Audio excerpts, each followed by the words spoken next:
La parole, ça permet de construire, d'accord, quand on expose des idées, quand on étudie la Torah, quand on prie, voilà, ça c'est quelque chose, c'est des choses constructives, mais c'est également extrêmement destructeur, et on le sait tous, le Lachon Hara, tout ce que le Lachon Hara peut détruire. Et donc la personne, elle est en train de dire, oh là là, je reprends l'exemple de la voiture, oh là là, il a une belle voiture. Sous-entendu, dans la pensée, sous-entendu, quand il dit ça, il peut y avoir derrière l'idée de se dire il y a un truc qui ne va pas, c'est pas juste. Et donc cette parole, elle monte vers Akadosh Baruch Hu. Et elle arrive donc en haut vers Akadosh Baruch Hu. Et comme c'est pas juste, eh ben, c'est l'attribut de justice qui va prendre le dossier en main. Sauf que l'attribut de justice, il va rouvrir après le dossier. C'est un petit peu comme si on était en train de demander une audience de faire un procès à la personne parce qu'elle a eu quelque chose que je n'ai pas eu et que c'est pas juste.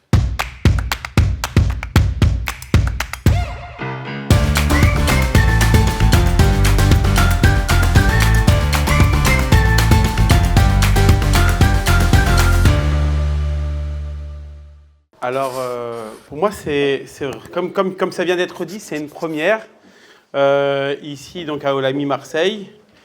Et c'est vrai que ça fait plaisir de voir qu'il y ait autant de monde un soir de classique olympique. C'est magnifique d'avoir pas mal de personnes comme ça. Je me suis dit sur la route, quand j'ai entendu à la radio, parce que je ne savais même pas que c'était ce soir le classique, je me suis dit, il va y avoir personne. Eh bien non, vous êtes tous là, donc c'est déjà ça fait plaisir à voir que eh bien, vous soyez là nombreux.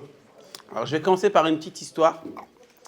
Voilà, alors la petite histoire c'est la suivante. Un jour on raconte, il y a un président de communauté, il va voir son rabbin et il dit, monsieur le rabbin, comment vous faites pour parler tous les Shabbats, vous faites votre dracha tous les Shabbats, vous parlez 7 minutes. Le rabbin il dit, c'est très facile, je vais vous expliquer, c'est très simple. En fait, j'habite à 7 minutes de la synagogue. Donc je marche pendant les 7 minutes, je réfléchis à ce que je vais dire, donc ça dure 7 minutes. Alors comme ça a été dit avant, je viens d'Aix-en-Provence, personnellement. J'ai mis un peu plus d'1 heure et demie pour venir, pas avec les bouchons. Je vous rassure, je ne parlerai pas 1 heure et demie. Alors on va parler ce soir d'un sujet dont certains, pour certaines personnes c'est très important, il y en a d'autres qui s'en fichent royalement. C'est un petit peu ça aussi la pluralité du judaïsme, c'est aussi cette idée que on n'a pas une vision seulement de ce qu'est des textes, une vision des choses. Il y a plusieurs visions des choses, et donc ça c'est vraiment un thème où il y a beaucoup de visions. C'est le thème du Aïn Hara. Tout de suite, il y en a qui vont faire Hamza, je sais pas, c'est là. Le mauvais œil. Alors qu'est-ce que c'est que le mauvais œil? C'est ce qu'on va essayer de voir déjà. Alors déjà, faut-il croire au mauvais œil? On va essayer d'y répondre. Et puis, qu'est-ce que c'est? Faut-il y croire? Et surtout, si on y croit, comment essayer d'éviter le mauvais œil? Ça peut être pas mal quand même de pouvoir éviter ce mauvais œil. Alors déjà, il faut comprendre que le mauvais œil, au départ, c'est pas un truc juif. D'accord? Au départ, c'est pas un truc juif. C'est un truc qui est plutôt hors du judaïsme, mais qui a été pris dans la tradition juive à travers justement les différents exils, un petit peu comme on a aussi les mois. Les mois de l'année sont les mois qui ont été importés donc de l'exil de Babylone. Les mois Tishri, Reshvan, ce sont les mois qui ont été importés donc de Babylone. On avait d'autres noms de mois avant où on disait le premier mois, le deuxième mois, si on regarde la Torah, il n'y a pas une seule fois écrit le mois Tishri. On parlera du 7e mois dans la Torah quand on parle du Tishri. D'accord? Donc là aussi, ça fait partie des choses qui ont été pris un petit peu des autres cultures et qui sont rentrées dans la culture du peuple juif jusqu'à nos jours. Alors, bien sûr, comme je vous ai dit, il y en a pour certains, c'est de la superstition, ça sert à rien, ça veut rien dire, on est au-dessus de tout ça. Évidemment, il y en a beaucoup qui pensent comme ça. Mais malgré tout, quand on regarde dans les sources de la Torah, quand on regarde ce que c'est marqué dans le Talmud et ce qui va être même marqué dans la Halakha, on s'aperçoit qu'il y a quand même une place pour le mauvais œil. Alors, je vais vous citer déjà quelques petits endroits. Alors, il y a un endroit, notamment dans le Talmud, dans Baba Batra, où là-bas, on nous parle de Yehoshua. Donc, on cite un verset de Yehoshua. Donc, c'est Yehoshua, il est en train de discuter avec les gens de la tribu de Yosef. Ils disent, mais on n'a pas assez de place pour pouvoir s'installer. Et que dit Yehoshua? Il dit, si t'es un peuple nombreux, vous n'avez qu'à aller dans la forêt. la suite du verset, c'est vous allez couper les arbres, avec les arbres vous allez construire, vous aurez un peu plus de terrain pour pouvoir vous installer. Et le commentaire donc, sur place, là-bas, donc, dans Baba Batra, nous dit qu'en réalité, là-bas, c'est allez vous cacher dans la forêt pour éviter l'emprise du Aïn Hara. Alors après, il y a toute une discussion, on reviendra dessus, parce qu'on parle des Bnei Yosef, et comme je sens qu'il y en a déjà beaucoup qui ont envie de dire plusieurs fois depuis le début Ben Porat Yosef, Ben Porat Ale Aïn, alors on va le dire une fois, voilà, pour éloigner, c'est une des formules qu'on a l'habitude de dire, on va essayer de comprendre un petit peu ce que ça signifie aussi celle-là. Puis en parlant de Yosef, on va vous parler un autre passage dans la Gemara, c'est dans Brachot, où on a Rabbi Yohanan. Rabbi Yohanan, il avait l'habitude de se placer devant la porte du mikvé pour que les femmes puissent avoir de beaux enfants. J'explique, Rabbi Yohanan était un beau gosse. Voilà, c'était un rabbin beau gosse. Avant même Gad Elmaleh, il y avait déjà des rabbins beaux gosses. Et donc, pour avoir de beaux enfants. Et on lui a posé la question, on lui a dit, mais attends, t'es fou, pourquoi tu te mets devant un mikvé? On va pas, vraiment, c'est quelque chose de discret, pourquoi tu te mets devant le mikvé? Et il dit, et pourquoi? Parce que le problème, c'est quand on est à la sortie du mikvé, il y a un problème de Aïn Hara, justement. Et il a dit, moi, il n'y a pas de problème, parce que je suis un descendant de Yosef, donc je suis immunisé contre le Aïn Hara, ce qu'on vient de dire, Ben Porat Yosef. Voilà, on peut encore citer un dernier petit exemple encore. Par exemple, Yaakov, quand il répond à Pharaon, Pharaon lui dit, quand la première rencontre entre Yaakov et Pharaon lui dit « Quel âge tu as ?» Parce qu'il voit quelqu'un avec des traits bien tirés, bien vieux, il n'a jamais vu ça de sa vie. Et Yaakov, quand il dit « Ouais, j'ai eu une vie difficile », il commence à amenuiser un petit peu toute sa vie en disant « T'inquiète pas, voilà, ne sois pas étonné. Voilà, j'ai peut-être aussi des traits de visage qui sont un peu vieux parce que justement j'ai une vie difficile. » Et tout ça, donc on nous dit également que c'est pour pouvoir essayer de se préserver du mauvais œil.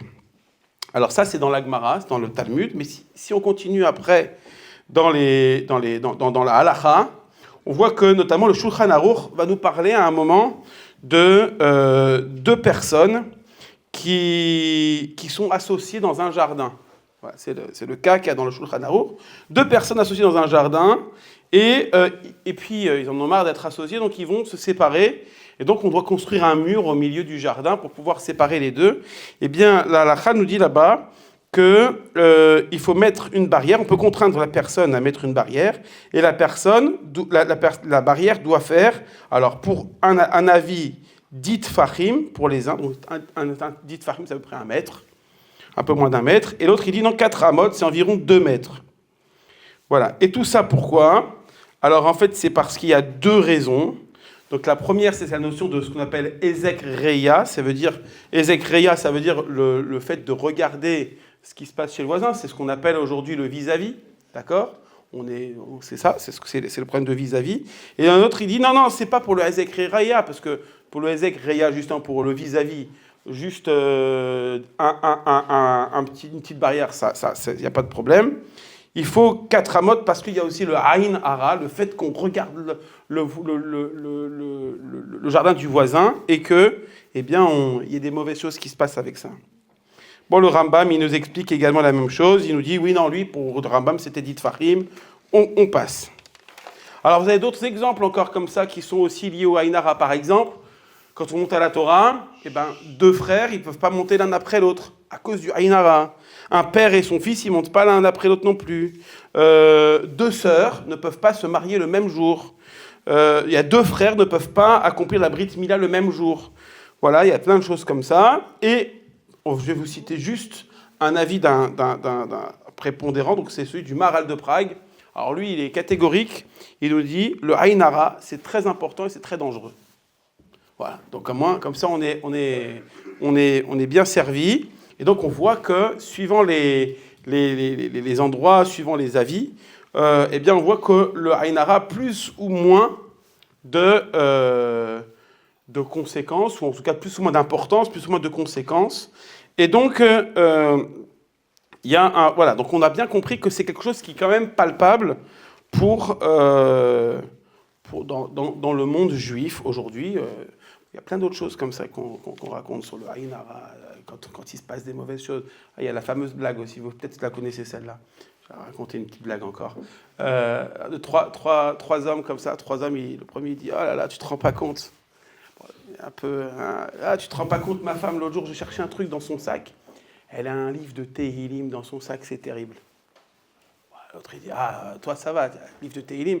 Moi, ma femme, depuis maintenant 2 mois, elle veut toujours se couvrir la tête, se couvrir la tête, se couvrir la tête. » Et le troisième, c'était 3 gars pas très religieux. Le troisième, il dit « Ah là là, les gars, je crois qu'on a un vrai problème, il faut vraiment qu'on aille vérifier nos mezuzot. » Voilà, donc c'était une petite blague.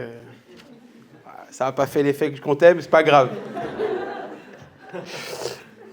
Alors, la question maintenant, c'est que on s'aperçoit que, donc on nous dit, dans la Torah, il y a le Aïn Hara. Mais comment est-ce que le Aïn Hara vient sur quelqu'un? C'est ce qu'on va essayer de comprendre maintenant. Alors, si on réfléchit un petit peu, le concept du Aïn Hara, donc Aïn Hara, ça se traduit par mauvais œil. Ok? Alors, si on y réfléchit un petit peu, ce qui se passe en réalité, dans un mauvais œil, eh bien, on imagine une personne qui a un avantage. Une belle voiture, une belle maison, un succès dans les affaires, ce que vous voulez. Et il y a une autre personne qui voit la chose, d'accord? Parce que, il a une belle... mon voisin, il a une belle voiture, mais pourtant, je sais ce qu'il fait comme métier. À mon avis, il a dû faire des petits trafics. Je sais pas, voilà. C'est le genre ça peut être le genre de réflexion qu'on peut tous avoir aussi. Ou la maison qu'il a, il a refait faire sa maison, je ne sais pas avec quel argent. À mon avis, il y a un problème, c'est pas normal.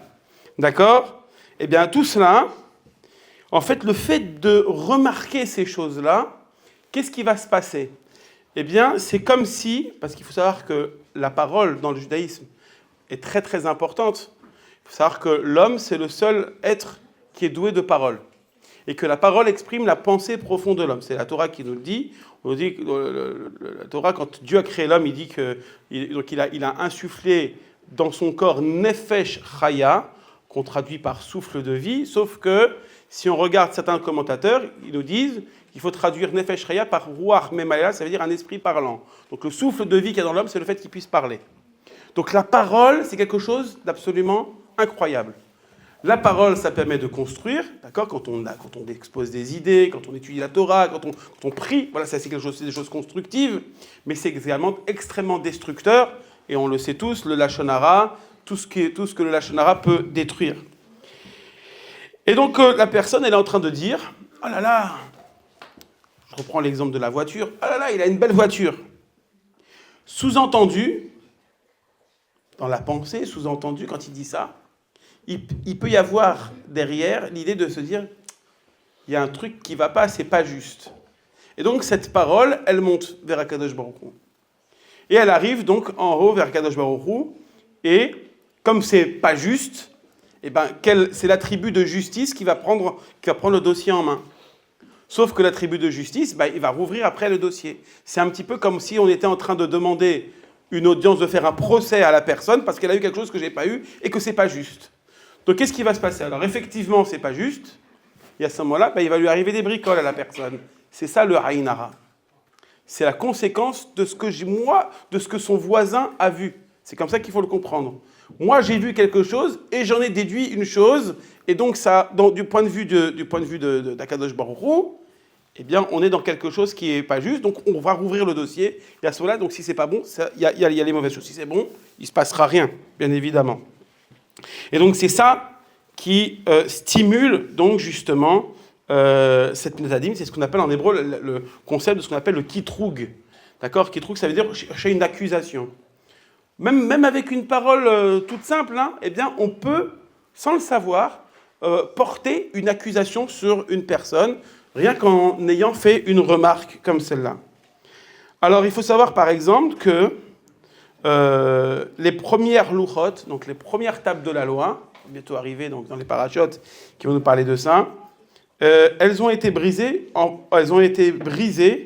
parce que le Aïn Hara avait une force dessus. Pourquoi? Parce que les premières louchot, je rappelle le contexte, c'est dans 2 semaines, on va voir comment Dieu s'est manifesté au Béné Israël pour recevoir les tables de la loi. Ça s'est fait en fanfare, d'accord? Une vraie fanfare, un vrai chauffard, les éclairs, le tonnerre, enfin c'était vraiment voilà, le tambourin, enfin tout ce que vous voulez, ça fait vraiment du bruit. Donc on a vraiment montré ça en public. Et le fait qu'on ait montré ça en public, eh bien, le Aïn Hara avait une plus grande force. Pourquoi ? Parce que, justement, quand c'est en public, eh bien, les gens remarquent. Donc si les gens remarquent, ils regardent. Et donc peut-être que certains vont mal remarquer la chose. Et donc comme ils remarquent mal la chose, ils vont dire des mauvaises choses dessus. Et c'est comme ça qu'on nous dit les tables de la loi. Les premières tables ont été brisées à cause de ça, parce qu'elles ont été exposées en public. Alors que les deuxièmes, si on regarde, on est entre nous, il n'y a plus les éclairs, il n'y a plus rien, il n'y a plus tout ça. Moshe descend, il n'y a pas de vague, on ne fait rien du tout. Et donc c'est pour ça qu'elles ont pu tenir. Voilà, donc si on comprend bien, on comprend qu'en réalité le Aïn Hara, il ne faut pas dire c'est le mauvais œil, c'est le mauvais regard. Il faut comprendre dans ce sens-là. Un mauvais regard. C'est comme ça qu'on excite ce Aïn Hara. Par un mauvais regard. On appréhende les choses par rapport à l'apparence et pas en fonction de ce qu'on ne voit pas. Il faut savoir que nous, ce qu'on voit, c'est le matériel. D'accord ? On voit le matériel sur les choses. Mais tout ce qui est... Donc c'est le regard qui est complètement superficiel. Mais il y a une partie spirituelle aussi sur les choses qui sont invisibles. Donc regardez uniquement ce qui se voit et laisser de côté eh bien, tout le caractère de tout ce qui ne se voit pas, donc tout ce côté spirituel, eh bien, c'est regarder à moitié. D'accord ? Et quand on regarde à moitié, et surtout la moitié uniquement que l'on voit, mais pas celle qui est spirituelle, donc qui est liée au divin, eh bien, quelque part, le Aïn Hara proviendrait, à ce moment-là, de notre oubli, je vais dire comme ça, notre oubli, notre négligence vis-à-vis de l'existence d'Akadosh Baruch Hu. Quand on fait du Lachon Hara, d'une certaine manière, du Aïn Hara, par contre, quand il y a du Aïn Hara qui vient, c'est parce que je regarde uniquement ce qu'il y a, sans penser que tout ça, ça a été donné grâce à Hachem. C'est pour ça que quand on parle, pour éviter le Aïn Hara, eh ben on va dire, par exemple, Baruch Hashem, j'ai reçu la telle chose, et Baruch Hashem, voilà, pour toujours mettre en avant l'idée que moi, j'y suis pour rien, c'est tout vient des mains d'Hachem. Donc Hachem m'a sollicité, Hachem m'a béni à ce moment-là, et ben c'est grâce à lui, et on le remercie. C'est ça aussi l'importance donc de remercier Hachem et d'avoir conscience à chaque instant, eh bien, qu'Hachem pourvoit, c'est ce qu'on dit tous les matins, Baruch Ata Hachem she'asali kol tzorki, il pourvoit à tous mes besoins, eh bien, c'est aussi une façon de pouvoir se parer contre ce Aïn Hara, le fait de tout mettre entre les mains d'Hachem, et au contraire, ne pas dire que tout est grâce à ma force, grâce à ma puissance. Ouais, regardez, on est les meilleurs, je suis le meilleur. Et malheureusement, il y en a beaucoup qui vivent comme ça, en disant, de toute façon, moi, je suis le meilleur, regardez-moi, je suis le plus beau, le plus fort, le plus machin, ce que vous voulez. Voilà, et je me montre. Eh bien non, parce que si tu fais ça, là, effectivement, le Aïn Hara aura une plus grande force sur toi. D'ailleurs, dans un autre passage dans la Gemara, il nous explique que quand un agriculteur, il ne doit pas regarder sa propre récolte. C'est comme ça que c'est marqué. Pourquoi ? Parce que s'il regarde sa propre récolte, tous les mots sont importants ici. En fait, c'est le terme propre récolte. Voilà. S'il disait juste sa récolte, on pourrait imaginer qu'il a récolté, mais le fait qu'il est le propre, ça veut dire qu'il se l'est approprié. Ça veut dire que c'est sa propriété, c'est à moi. Je sais pas, un petit peu comme Louis de Funès dans La Folie des Grandeurs, avec son or, mon or, mon or, mon or, et ben c'est à lui, il faut vraiment pas, voilà, au point qu'il est tellement conscient de cet or, mon Seigneur, il manque une pièce. Vous connaissez tous cette, enfin j'espère, hein, je sais pas, vous avez tous vu La Folie des Grandeurs ? Non ? Voilà, c'est un classique. Voilà, donc c'est un peu cette idée-là. Et le fait de compter, le fait de regarder ce qu'on a, c'est pas une bonne chose. Pourquoi ? Parce qu'on aura tendance à vouloir se vanter de ce qu'on a. Et quand on se vante, encore une fois, c'est-à-dire on se montre, encore une fois, on est dans cette notion donc, de publicité, et c'est ce qui incite au Aïn Hara. Donc on a bien compris que pour contrer le Aïn Hara, eh ben, comme on dit, il faut vivre heureux, vivons cachés. Eh bien, c'est exactement ça. C'est exactement ça, et donc la notion principale, c'est la notion de ce qu'on appelle en hébreu la tsniout. La tsniout, c'est juste les vêtements, voilà, je vais mettre voilà, je vais cacher mes bras pour tout le monde, voilà, je m'habille correctement, je ne vais pas me montrer, me dénuder devant tout le monde. Oui, c'est bien sûr, ça fait partie de la tsniout. Mais la tsniout, c'est quelque chose de beaucoup plus général. C'est-à-dire que ce n'est pas uniquement la façon de s'habiller, d'accord? La tsniout, ça va beaucoup plus loin, ça va dans notre façon de parler, ça va dans notre façon d'être au quotidien, ça va dans tous les domaines, eh ben, il faut faire preuve de tsniout. Et plus on fera preuve de tsniout, et moins on sera pris par le ayin hara. On va limiter donc cette extériorisation, j'y arrive, voilà. Pourquoi? Parce que quand on se montre trop, eh ben forcément, il y aura toujours quelqu'un qui va mal juger les choses. Et quand on juge mal les choses, alors on arrive justement dans ce problème que j'ai expliqué tout à l'heure de ayin hara. Voilà, donc maintenant la question qui se pose, c'est essayons de comprendre maintenant cette fameuse phrase qu'on dit tout le temps, Ben Porat Yosef, Ben Porat Ale Ahin, qu'est-ce que ça veut dire? Pourquoi Yosef il serait immunisé par rapport à tous les autres sur le ayin hara?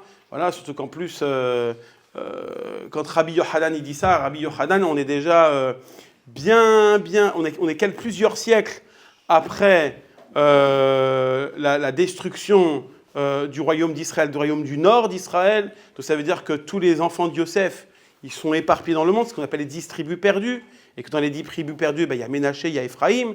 Donc comment Rabbi Yochanan peut dire, moi j'ai pas de problème, je suis de la descendance de Yosef?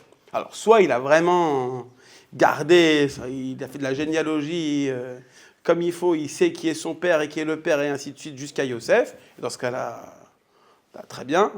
Mais ça paraît quand même assez difficile à laisser comme ça. Et Rabbi Yochanan, on est déjà après, on est au début de l'ère chrétienne. Donc après, on est au premier ou troisième siècle après l'ère chrétienne. Donc voilà, dans l'an 200, 300. Donc Sancheriv, donc celui donc les Assyriens, lorsqu'ils ont pris le royaume d'Israël et qu'ils ont déporté tout le monde, c'était 8 siècles avant. Donc il y a 8 siècles. Comment il peut être sûr, Rabbi Yochanan, d'être le descendant de Yosef? Alors, très certainement qu'il ne l'était pas, le descendant de Yosef. Mais il l'était dans sa façon d'être. Et c'est ça qu'il faut comprendre. En fait, quand on dit Ben Porat Yosef, pourquoi est-ce que Yosef est mis en avant au niveau du ayin hara, et pourquoi est-ce que, justement, c'est lui celui qui a réussi à vaincre le ayin hara? Eh bien, il faut remonter un petit peu à l'histoire de Yosef. Donc, Yosef est vendu par ses frères à des marchands ismaélites qui vont le vendre en Égypte à un certain Potiphar. Et chez Potiphar, il devient le grand intendant de la maison, et la femme de Potiphar a des vues sur lui. Vous imaginez, tous les jours, elle va le voir, elle le harcèle, viens avec moi, viens coucher avec moi, c'est exactement ce qu'il dit, hein. Couche avec moi pendant des jours et des jours et des jours et des jours et des jours et des jours. Yosef, pendant tous ces jours-là, il n'écoute pas, jusqu'au moment où elle commence à être de plus en plus insistante, jusqu'au moment donc où elle va carrément pour lui enlever sa tunique, et il part et elle a gardé la tunique dans la main, et elle a fait croire à tout le monde qu'il y a eu quelque chose alors qu'il ne s'est rien passé. Et donc on voit que là, Yosef, qui pourtant se montrait, puisque c'était le premier attendant, en plus on nous dit plusieurs fois que Yosef était aussi un beau gosse, d'accord? On nous dit aussi que Yosef, à chaque fois qu'il faisait quelque chose, il avait le succès, donc tout lui réussissait, donc c'est vraiment magnifique. Donc forcément, ça attire les convoitises, évidemment, et la première, donc, c'est la femme de Potiphar. Eh bien, malgré cela, il a réussi à lutter et à battre justement ces mauvaises choses qui auraient pu donc lui coûter très cher. D'accord? Voilà, donc ça c'est une des choses. En réalité, si on prend le personnage de Yosef, dans sa globalité, on peut comprendre de manière plus générale. Yosef, même quand il était au sommet, même après, donc Yosef finit en prison, il devient le vice-roi, et même quand il était vice-roi, on dit que Yosef, en réalité, il restait à sa place. Il est toujours resté à sa place, il ne s'est jamais mis réellement en avant. Il est resté modeste, il est resté dans sa vie, il a gardé une attitude assez modeste. Il a éduqué ses enfants également avec ses attitudes de modestie, de compassion, d'amour de l'un pour l'autre. D'ailleurs, Ephraim Ménaché, ses enfants, c'est le modèle aujourd'hui. Quand on bénit les enfants, on dit que voilà, Yesimcha Elohim qui est Ephraim Vechim Naché. Voilà, il faut qu'ils fassent comme Ephraim avec Ménaché, parce qu'il y avait un amour incroyable l'un pour l'autre. Donc c'est pour vous dire. Donc il avait vraiment il était toujours resté le même. Et c'est en cela que le Aïn Hara ne pouvait pas avoir de portée sur lui. Parce qu'il n'a jamais cherché à prendre l'ascendance sur ses frères, alors qu'il aurait très bien pu. Et on le voit, une fois la mort de Yaakov, une fois les obsèques de Yaakov passées, les frères de Yosef venant le voir en lui disant « Ça y est, maintenant, on est tes esclaves, tu fais ce que tu veux de nous parce qu'on sait très bien que tu vas te venger de nous. » Et Yosef, il dit « Mais ça va pas la tête. Mais non, mais... » Je vous ai dit depuis je vous ai dit déjà, ça fait déjà des années, je vous dis, c'est Dieu qui m'a amené jusqu'ici. Pour que justement, vous manquiez de rien.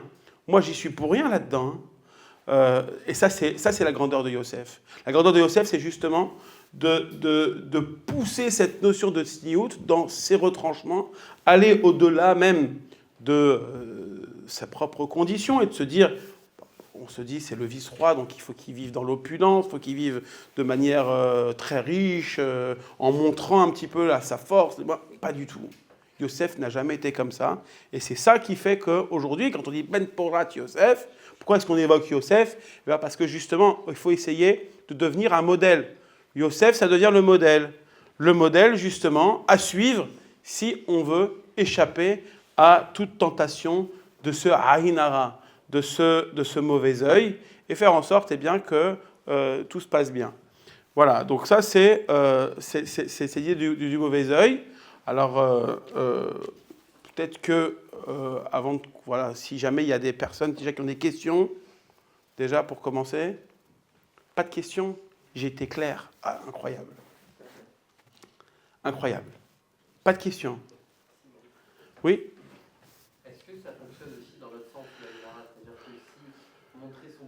Ça amène peut-être... Non, pas la peine. Quoi ? Si montrer son bonheur, ça amène justement un Aïn Hara et qu'après on réouvre la Midatadjin du ciel pour voir si on le mérite vraiment ou pas, est-ce que exposer son malheur, ça peut faire l'effet inverse ? Razak, très bonne question. Très très bonne question. Alors, ouais. Oui ?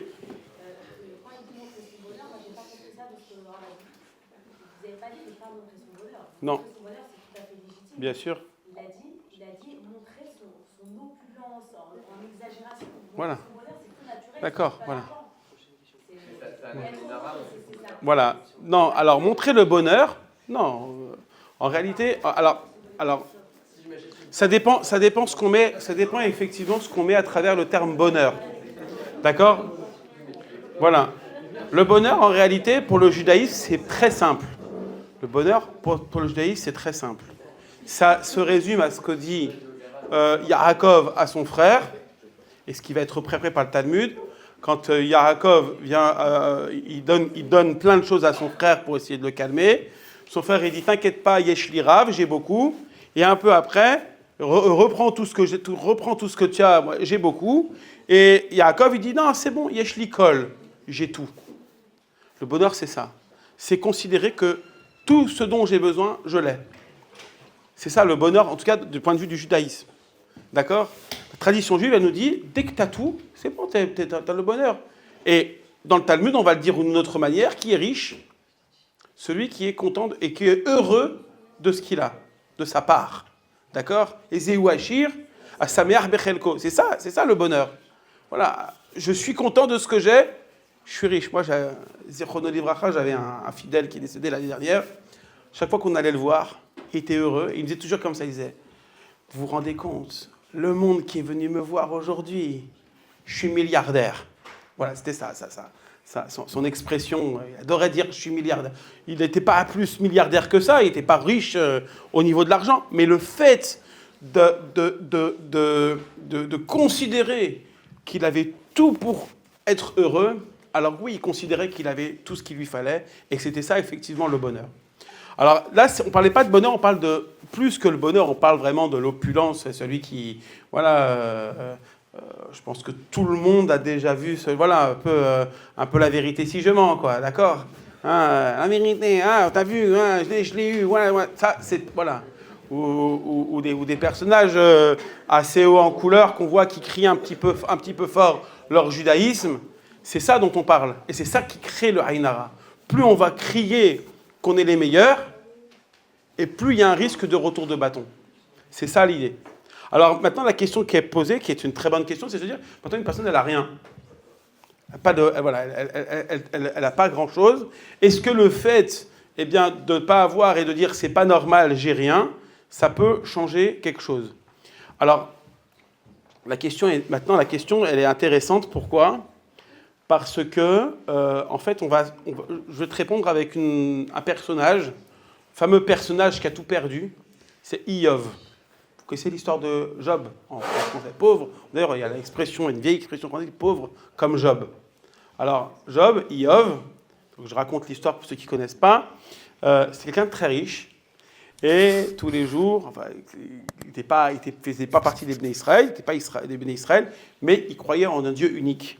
Et tous les jours, il offrait des corbanotes, parce qu'il était content, donc il offrait des corbanotes à Hachem, il offrait plein de choses à Hachem, plein de choses à Hachem. Puis un jour, dans le ciel, il y a le Satan qui vient voir Hachem et qui lui dit, écoute, celui-là, là, en bas, tu vois, je pense que si jamais tu lui enlèves tout ce qu'il a, il va te renier. D'accord? Et Hachem lui dit, chiche, et c'est comme ça que du jour au lendemain, Job a tout perdu. Alors, ses champs ont été pillés, ses enfants sont tous morts dans ce pillage. Enfin, terrible, il a tout perdu. Et c'est cette fameuse phrase qu'il dit à ce moment-là, Hachem Natan, Hachem Lakar, Yeshem Hachem Mevorar, que l'Éternel a donné, l'Éternel a repris, que l'Éternel soit béni. Et ce qui va donner d'ailleurs dans la halakha, le fait qu'il faut remercier Hachem aussi bien pour ce qu'il nous donne de bien que pour les mauvaises choses aussi. D'accord?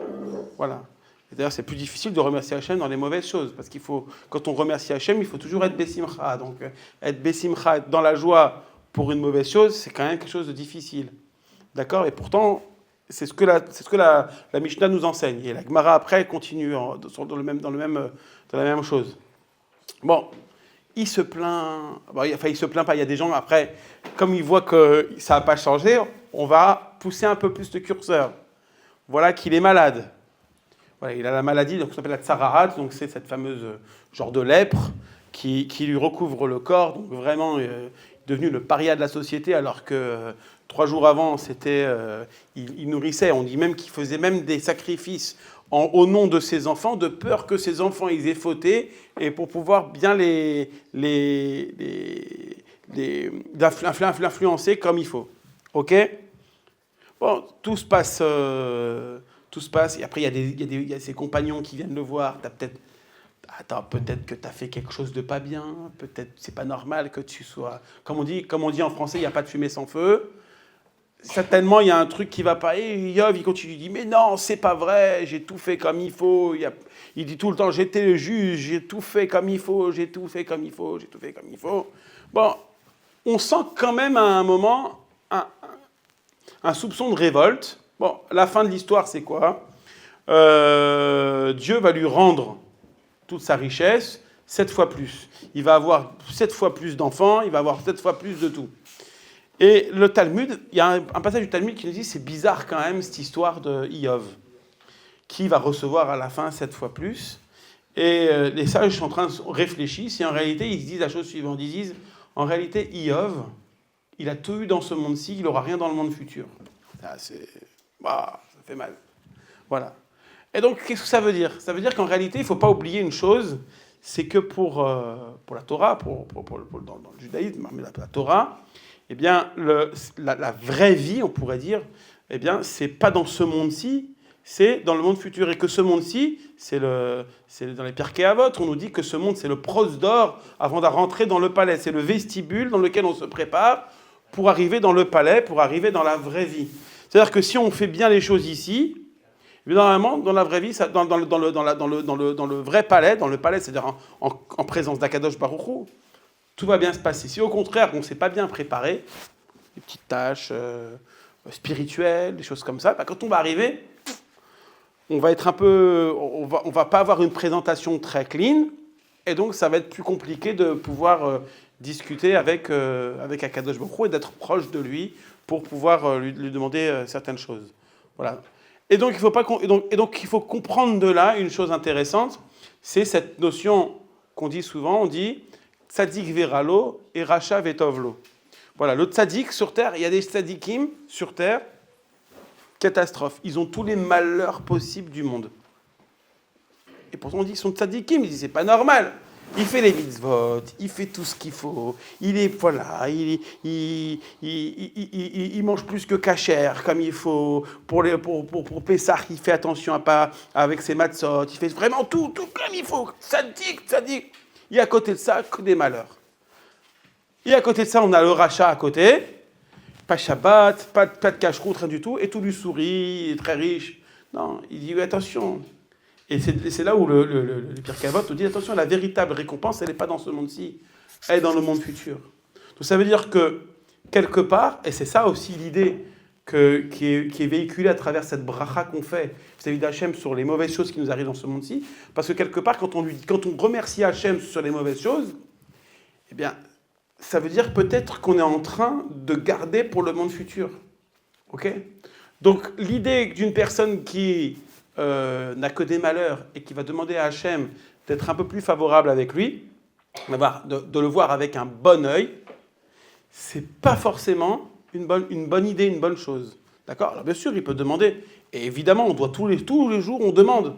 Tous les jours, quand on fait la Hamida, donc 3 fois par jour, on demande à Hachem qu'il puisse bénir et qu'il puisse faire en sorte qu'on ait de quoi manger, dans la bracha de Barech Aleinu, qui donne les pluies en son temps, de sorte que les fruits puissent bien pousser, qu'on puisse vivre comme il faut, et qu'on ne manque de rien. Et ça, c'est effectivement, il faut le demander. Il faut le demander. Après, tout akol bidei shamayim, comme on dit, tout est entre les mains d'Hachem, et c'est lui qui décide si on doit ou pas. Mais s'il décide qu'on doit vivre une vie difficile, très certainement il y a une raison derrière. Très certainement il y a une raison derrière, et c'est ce que nos sages nous expliquent. Il ne faut pas se lamenter sur l'idée qu'on soit dans le malheur.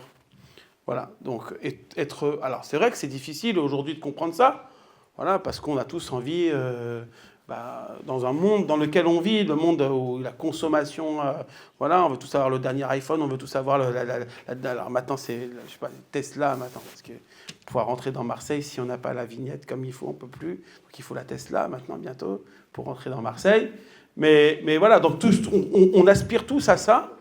Mais quelque part, c'est pas il faut comprendre qu'en tant que juif, c'est pas le but à atteindre. À partir du moment où j'ai ce qu'il faut pour vivre, alors Baruch Hashem. Et je pense que l'idée, c'est toujours de remercier Hashem pour ce qu'on a, même si on n'a pas grand-chose, on le remercie. Et le fait d'être dans cette idée-là, très souvent, eh bien, c'est ce qui va amener le plus. C'est ce qui va amener le fait qu'on réussisse plus, qu'on avance plus avec les moyens qu'on a. Pourquoi ? Parce que justement, on est dans cette perspective de remerciement. D'ailleurs, on arrive bientôt à la fête de Tou Bishvat. La fête de Tou Bishvat, c'est exactement ça. La fête de Tou Bishvat, on peut se poser la question, Tou Bishvat en hiver. Débile, de prime abord. Complètement débile de faire Tou Bishvat en hiver.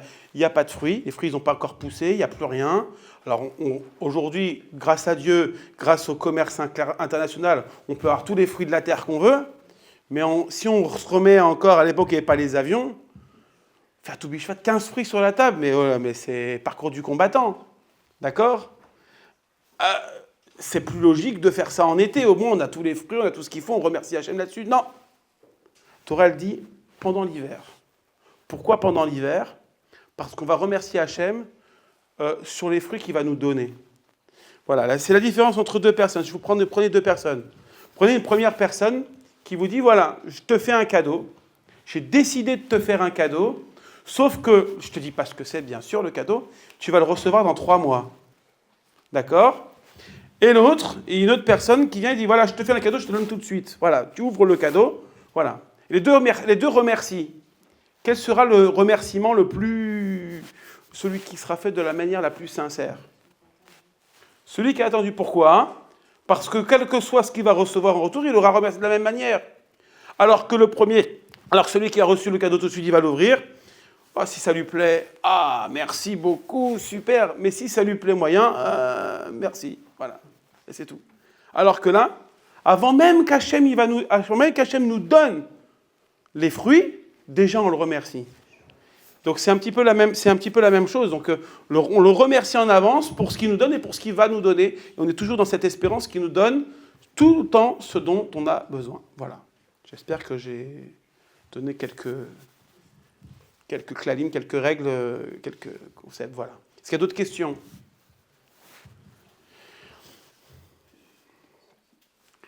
Non, il n'y a pas d'autres questions. Le match, il a commencé. Ça fait presque la première mi-temps. Voilà. Voilà. Bon, on n'a pas entendu de klaxon, donc je ne sais pas, ça ne doit pas être... Pas d'autres questions? Voilà, alors... Oui. On dit que quand quelqu'un est riche, il doit vivre à la hauteur de ses moyens. Mm-hmm. Quelqu'un qui est très riche, il doit vivre à la hauteur de ses moyens. Donc forcément, il aura une belle voiture, il aura une belle maison. C'est forcé parce que c'est sa norme à lui. Il y aura toujours quelqu'un qui va venir et qui va dire tout à fait. Alors, voilà. Alors, il faut ça. Voilà. Alors, c'est une très très bonne question aussi. Le fait que chacun est riche, il vit à la hauteur de ses moyens. Alors, ça dépend pourquoi est-ce qu'il vit à la hauteur de ses moyens. Il y a plusieurs façons. Il y en a, ils sont riches, ils vivent dans l'opulence à fond, mais que pour eux-mêmes. Puis il y en a d'autres qui disent, j'ai les sous, j'ai les moyens, alors je vais me mettre bien comme il faut, je vais mettre des beaux habits, je vais faire fructifier tout ça, comme ça je vais pouvoir aider celui que j'ai envie d'aider. Donc on est dans les deux ont la même fortune. Un, il est tourné sur lui-même, alors que l'autre est tourné vers les autres. Et souvent ceux qui sont tournés vers les autres, très souvent, quand on les voit à l'extérieur, ils ne payent pas de mine très souvent. C'est des gens très simples, très, très posés, alors que celui qui n'a pas grand-chose, qui montre à quel point il a l'opulence, il est le meilleur et tout ça, très souvent, donc il y a aussi une part d'égoïsme. Voilà. Et que peut-être l'égoïsme aussi fait partie de la recette pour que le Ainara soit encore plus présent autour de nous.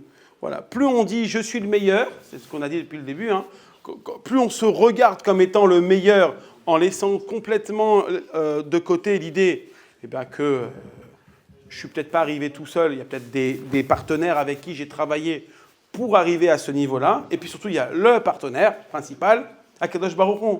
D'accord? Voilà, il faut savoir une chose. Au début de la Torah, quand Hachem a créé le monde, il crée l'homme, il dit « Lotov eyot ha'adam levado, erese lo ezer kenegdo ». Voilà, il n'est pas bon que l'homme soit seul, je vais lui faire une aide à ses côtés.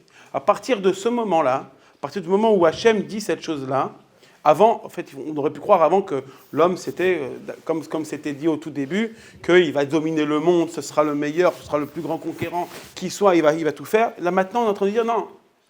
L'homme, il n'arrivera jamais à rien tout seul. C'est exactement ça l'idée. Ça veut dire qu'il doit toujours avoir conscience que s'il est seul, il n'y arrivera pas, il faut qu'il ait de la reconnaissance pour tout ce qu'il reçoit.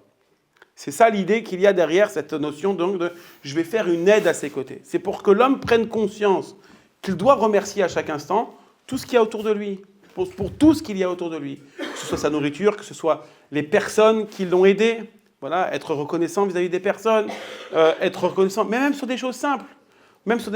Alors, je ne sais pas, il y en a peut-être qui vont bientôt se marier, qui ont peut-être déjà pris des cours de Shalom Bayit. Dans les cours de Shalom Bayit, c'est une des premières choses qu'on dit. Les cours de Shalom Bayit, c'est dire tu remercies ta femme même sur des choses qui peuvent te paraître normales, parce qu'en fait, il n'y a rien de normal. Ok ? Il n'y a rien de normal. Remercie même les gens les plus proches, et peut-être d'ailleurs, avant c'est peut-être même les gens les plus proches qu'il faut remercier le plus.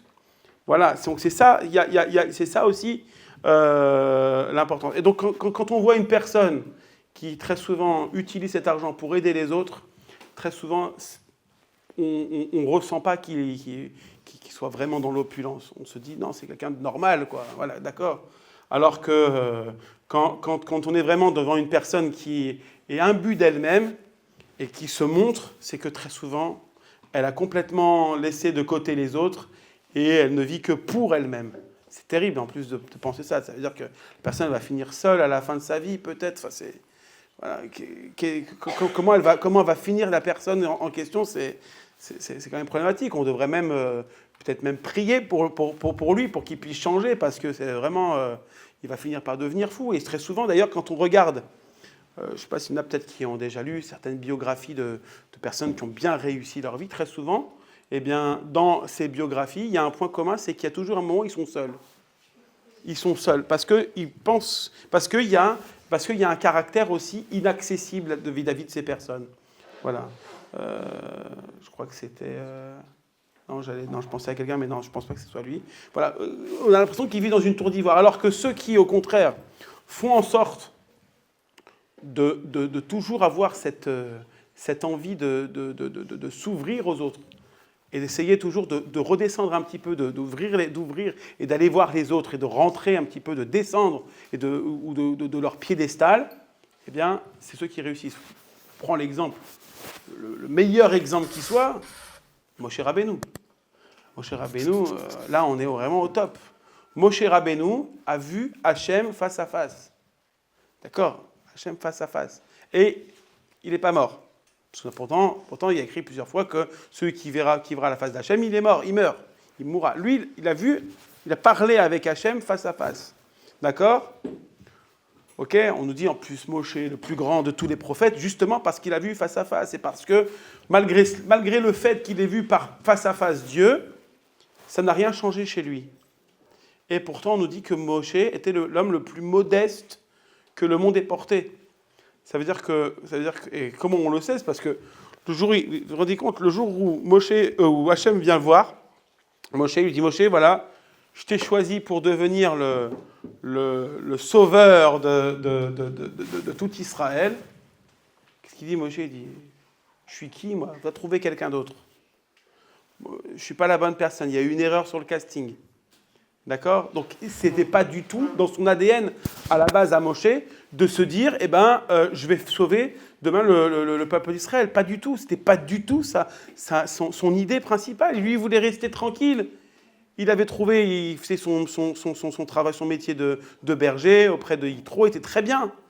Voilà, et ça aurait pu finir comme ça. Non, Moshe l'a choisi, lui, justement parce que il avait cette qualité intrinsèque qui était celle de la modestie.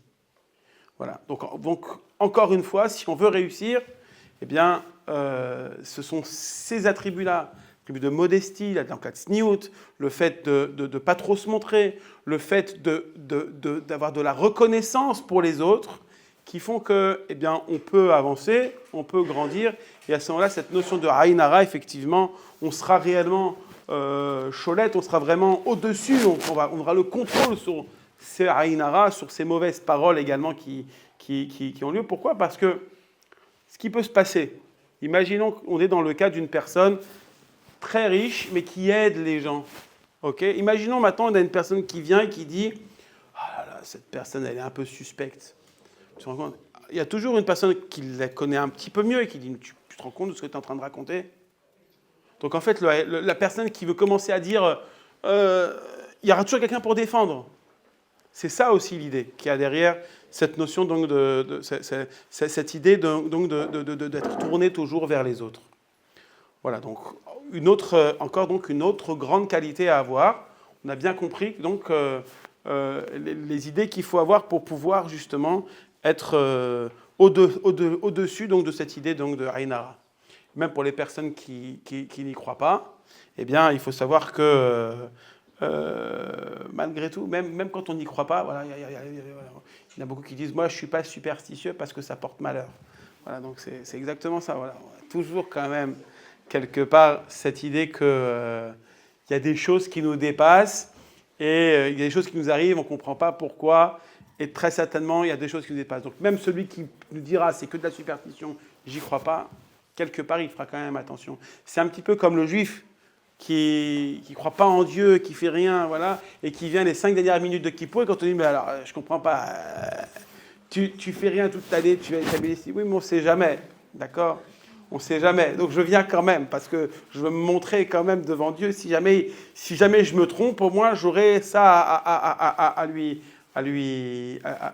apporter pour prouver ma bonne foi vis-à-vis de lui. Voilà, donc D'ailleurs, il y avait un grand rave, je ne sais plus quel grand rave, qui avait dit qu'il était épaté par ces personnes qui venaient les 5 dernières minutes de Kippour en disant « c'est incroyable comme ils n'ont pas peur ». Voilà, incroyable comme ils n'ont pas peur.